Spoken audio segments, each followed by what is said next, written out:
it's all bollocks in the end, isn't it? And now, I mean, I digress just a little bit too, because you talked about earlier, we have the fitness, but it's the mental acuity that we lack. So I think I've tweeted this out a bunch. I cannot remember if I've talked about it. So if I'm repeating myself from a previous episode, tough. And so my point is the mental part of this that we seem to be lacking. I think it boils down to the youth. The youth in the matches where we've outdistanced people in the end, and we've had all these late winners. At least we did early on in this and midway through the season, especially through the festive period. It seemed like every other win was an 88th, 89th, 90th minute win, and we were chalking that up to fitness and a little bit of luck. You have to have it. When you have that, it's the youth and the exuberance of this squad that seems to be catapulting us forward. But right now, because the mental acuity is not there, it seems to be what's got this team hamstrung. So it's the youth plays, I think, a nice role in the attacking, the making your own luck, and the endurance, obviously. And these players that maybe haven't bought into this, that probably won't be here next year, don't want to run 15 or 20K in training to get out there and get ready to run 12 or 13K during the course of a match. But this youth movement that we have going on, and there's going to be others coming. The youth system looks really good. We're not going to go out and spend a bunch of money on world-class players. It's just not going to happen. So we're going to be relying on youth, and we're going to be relying on some of these people to 21, 22 mature very rapidly as they reach 23 and 24 for us to do anything more than we've done this year or last year or even the prior, to get this team where we really want it to be as supporters. Sam, you got anything on that? Yes, no, maybe? I think there are so many issues that to varying degrees are the cause of our problems. We, as fans and wannabe pundits, do the same thing that players do. I want to be a fireman. No, we overcomplicate things. There's a litany of issues here that are the cause of why we're where we are right now. There's a mismatch of players, and there's an inconsistency because some players show flashes of what we think their potential is on some days, and then some days they just look absolutely dreadful. We have the overhang of clearly misspending and misappropriating the $100 million that we got for Bale. We have a manager that's been brought in sort of midway through this process, has a different system, has brought a new level of fitness to the club, which we smarted on for most of the year. Now we're saying, oh, this is they're all tired, they're knackered. I don't buy that. There's lots of blame to go around. And it's a very, very frustrating time for everybody. And the truth of the matter is, it's not any one particular thing. It's a series of things, and I really think the best thing, the elixir that we need, is for this season to just fucking end. and I really mean that. And without distractions. We'll have an early tour in Australia, a couple of weeks, and hopefully we will not muck about with our business. Club said we're going to stick in that 10 to 50 million pound player range, and we're going to regroup. And I think that no differently. Look, Danny Rose should be our guiding light.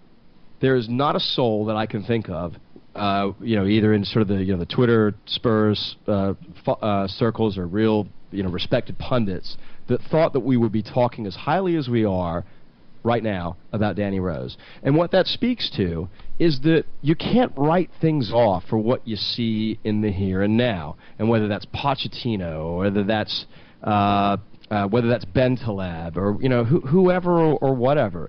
This thing needs time. It's probably a good segue for Davey, the Spurs Poet's piece on Facebook, and it really speaks to that. And the only thing that I really want right now is just the season just to sort itself out, whether we get Europa or whether we don't. I think that we're still going to be able to recruit the same kind of player.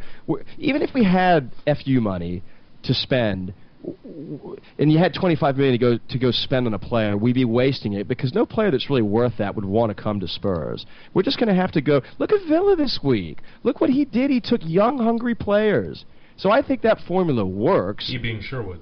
Yeah, I really believe that, and so I just think, we talked to Brad, and what Brad he talked about Mitchell, and traveling, as I said to you guys earlier, as I did today, it was great. I love the fact that I can get on a plane, get on the Wi-Fi, and actually banter with guys, and it allows me to really collect a wide variety of views, and then really think for myself and think, well, what do I really feel? And really, what I gathered today. There's lots of problems. There's lots of little things, but with good leadership, good executive management, good recruiting, good negotiating, a good manager, and ultimately players that want to play for you, this thing I think will sort itself out. And the worst thing we can do now is beg for new owners and beg for a new manager, and want to just say F it. Clear the lot out and start all over again. There's certainly players we need to be selling. Does it make us a glorified Southampton? What do you mean by that? Well, when you talk about Baldini or not Baldini, but when you talk about Mitchell and Broomfield and the way that things are going to be structured now, we're going to be developing youth from within. But we are. We're absolutely that. Are we just going to sell them off, though? Well, I have an MO of that. No, well, I think it's a little bit different this time around, Kenny. I think we have to sell players because they've clearly shown that they're not good. I mean, Paulinho is going to need to be sold. Capuy is going to need to be sold. If we can find a replacement for Vlad, he probably is going to. I don't know. Vlad's probably at the bottom of the list. Soldado needs to be sold. I mean, and I spent a lot of time today talking about identifying. I think it was actually Orlando Spurs that is Orlando Spurs our friend. Yeah. Yeah, talked about what are the players, and there's clearly a group of maybe as many as 8 players, if you include Holtby, that in some way, shape, or form are valid candidates to be sold. And Pochettino has made comments that he already has an idea of who those players are, and I think he already has a keen eye towards the end of the season. It's a horrible thing to have to be resigned to that fate. I bantered with this guy today, one of the Enoch Out guys, and I encourage everybody, and I'll share the guy's name, because I want people to go listen. I want people to go see what the extreme view is, and to go through the logic of what an Enoch Out guy uses as the basis for his argument, and then to give people an understanding of what his alternative is. It's ridiculous. It's silly. It's painful. We're all passionate. But it is what it is, and it's not going to get fixed in the next 7 games, and we have to give what we have in place a chance, or we're just going to be in this, and I've talked about it a lot this year, this just gigantic negative feedback loop that we have been in for 20 years, and the only way to stop it is to give time to those that you have placed your bets on. Right, and that's a great segue, and this isn't book review, I'll save that for next week, but Johnny Come Lately is reading We Are Tottenham. This is the updated version from our good friends Martin Cloak and Adam Powley, and I started reading it yesterday, and just reading the first half of the book and the similarities to what's going on right now to 2003-2004 when Glenda lost his job, and we went through basically a whole season of David Plea, and that announcement from Levy that we'd selected a manager, but it wouldn't be announced until after the summer. And it was announced, I think, right at the Euros when it was Jacques Santini, and obviously we thought that was the coming of the next era. But again, it just turned out to be another false dawn. But up to that point, we'd had Francis, we'd had Gross, we'd had the man in the raincoat, I'll never say his name, and then we had Glenn, and it's just this proliferation of failed attempts at trying to succeed. And we, to address the elephant in the room, is this what we're going through again? We've gone through AVB and Sherwood and now Poch, and somebody out there, and I can't remember the name, mentioned, hey, this is a manager that's had a proven track record of one good half season. And I hate to call a spade, but he does. And I'm not sitting here saying Poch is out. I absolutely wholeheartedly agree. He needs to get a good preseason. His players, and start next season, and then we can judge what's going on. I mean, Kenny, it may Simon, it may turn out that it's true. It may turn out that it's true. It may turn out that he's a bad manager, but now's not the time to make that decision, in my opinion. So think about Glenda's last full season, and we were getting battered. We lost 5-1 to Middlesbrough, 4-0 to Blackburn in the last couple of games of the season. Season ticket holders were throwing their ticket books on the pitch. They were done and dusted. Not necessarily with Glenn, but just the whole regime, and I think it was the first few years of Levy and Enoch. And I think if you read the book, there was a 7-hour boardroom meeting with Glenn, and he had to justify his case, and they gave him the following season, but obviously didn't last long. I think 6 games in right after the international break, he was done, and we're all back to square one again. And is that what's going to happen? Are we going to assess this season? And granted, everyone has been very clear that we think Poch needs to be given the time. We've craved that. We want a manager to be given the time. We want them to have a number of years under their belts to build on this. But if the results don't go well in the first 6 to 7 weeks of the new season, he's going to be out. You can mark my words now, because the way we're going right now is not giving us a glimpse of the future, if you ask me. And again, I'm not in the Poch out camp. I'm not in the Nick out camp. I want to see how things play out, because we typically have gotten a little trigger happy over the last few years, certainly since Harry left.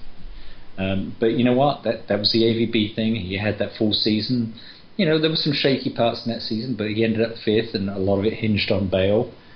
Then Bale went, and, you know, it was not the best start to the season. Obviously, the Liverpool home game was the end of the road for AVB, and, you know, Sherwood came in, bit of damage control. He said way too much to the press and stuff, and that was never going to work out for him. So there we are, back to square one with Poch. So I certainly would like to see how it pans out next season. But here's one thing to ponder as we say that, and we've all completely laughed about Louis van Gaal and how he's just been an absolute jokester, but he's figured it out.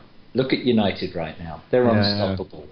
Yeah. Did it start with us? You could argue that, but they hit form playing us because that's the Spursy thing to do, but they just have been playing very, very well the last few weeks. Yeah, they've been terrific. And City, in retrospect, have gone the other way.